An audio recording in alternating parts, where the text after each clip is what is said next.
All right, so our last video for this chapter is going to be this one on post-traumatic stress disorder, often referred to simply as PTSD, which is probably how most of you hear it referred to, if you hear it referred any place.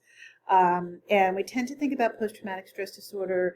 I think we most often hear it talked about in terms of war veterans, but I think it's always important. I had a student point out a few semesters ago, and I always think it's important to reflect on the idea that our war veterans certainly are at risk for PTSD, but also the people living in those war zones are at high risk for PTSD, in some ways higher perhaps than the soldiers for reasons that we'll talk about.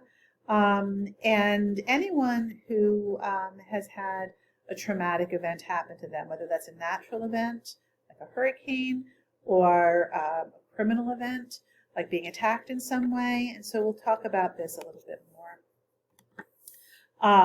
So the first thing is to make sure that you watch the TED Talk that's listed in our class materials. And while you're watching that, pay attention to what the speaker says about causes and treatments of PTSD. So if you haven't done that yet, then I'd like you to pause this video, stop this video, and go back and do that. And then come back and continue this video after you do that. So PTSD, right, occurs when we have a traumatic experience, and we're going to define traumatic experience as something outside of expected human experience. And most often this is a discrete event as opposed to an ongoing circumstance.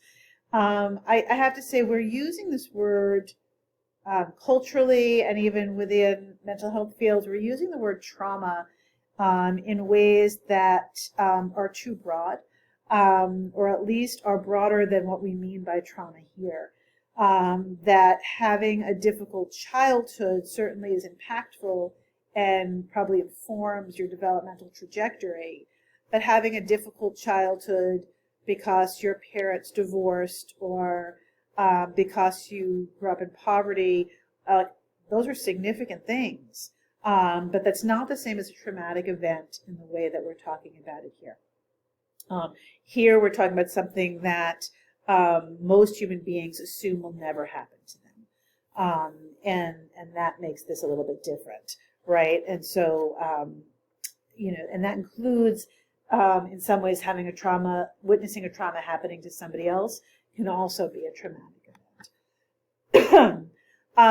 The risk of developing PTSD is higher if you are if when the trauma occurs, you were in a situation where you felt relatively safe, and then something terrible happened. So one of the worst circumstances, most risky circumstances in terms of vulnerability to PTSD is being in your home, for example, sleeping in your bed, and having something traumatic happen. So having somebody break in, engaging in a criminal act and assaulting you.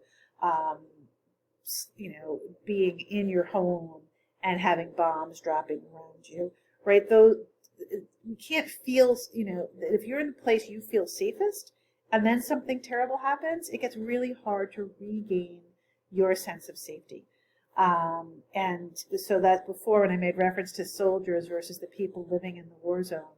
The people living in the war zone have an expectation of safety, if they're in a place that has traditionally felt safe to them, and then this war is happening and takes away their sense of safety. Soldiers certainly are at risk for PTSD, but for many soldiers, they're going into a situation that they don't expect to be safe, and so that lowers their vulnerability to PTSD some.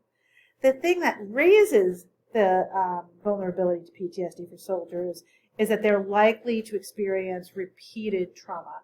They're likely to experience repeated loss of safety. And so the repetition over time actually then raises the risk, right? So those two different factors that determine our risk are important to think about. What I'd like you to do now, and I know I keep making you pause, but I'd like you to watch the video in the chapter materials that's labeled PTSD Experience, and you'll get there a first-hand description of what the symptoms feel like, and I think that's a useful thing to do at this point. In terms of treatment, and this is where we'll finish up, it's going to be a relatively short video, that the two forms of treatment that are most typical in terms of psychotherapy are exposure therapy, very similar to what we talked about in in the last videos on OCD, body dysmorphic and hoarding. And so kind of an exposure and response prevention, where the exposure often is to the memories. So the person, right, not exposure to more trauma, but exposure to the memories where the person is talking about it.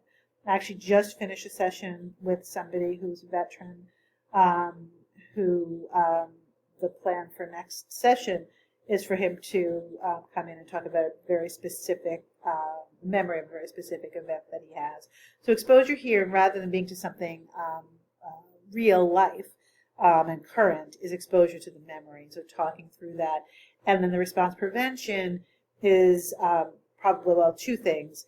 The exposure may be accompanied by relaxation techniques to bring down the level of anxiety, and the response prevention is really preventing the avoidance of the material. Group therapy is really useful with this, but often we'll do groups with people who've had similarly traumatic experiences. So with war veterans, that often is groups with other veterans, where you, in very safe ways with a therapist, right? This is not support groups, these are therapy groups where a therapist is leading the group through, again, the sharing of narratives, the sharing of memory and stories, but doing that in a very safe way where people aren't being triggered, right, by other people's memories. And so it has to be a very careful therapy. In addition to these therapies, we're often going to use SSRIs again to manage mostly the anxiety that accompanies post-traumatic stress disorder, and so the SSRIs are useful for that.